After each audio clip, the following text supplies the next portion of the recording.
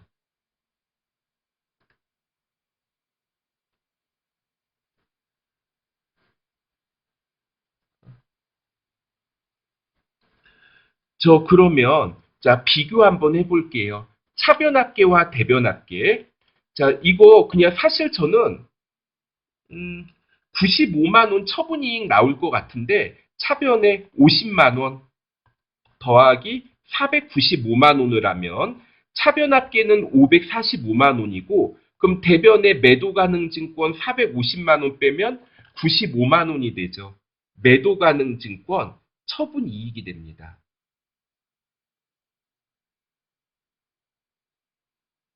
자, 매도 가능 증권 처분 이익 95만 원. 자, 그 다음에, 자, 5번 보도록 할게요. 자, 4번과 5번의 차이가 있는데, 자, 일단은 비슷한데 4번은 전부 다 처분했죠. 그런데 5번은 전부 다 처분한 게 아니라 절반만 처분을 했습니다. 자, 처음에 전기에 매도 가능 증권을 얼마에 취득을 했나요? 매도 가능 증권을 2천만 원에 취득을 했는데 전기말 공정 가치가 2,200만 원이 돼요.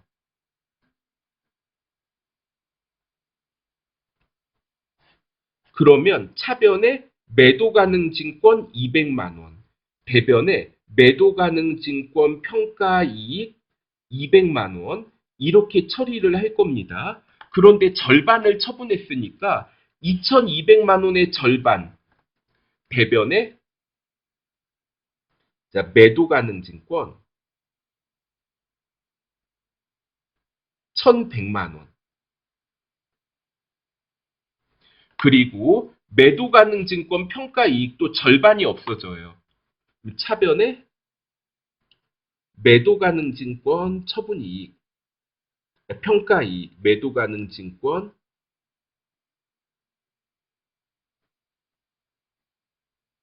평가 이익 100만 원. 자, 이렇게 써보시면 되겠습니다. 그리고요, 1,200만 원에 처분하고 보통 예금으로 받죠.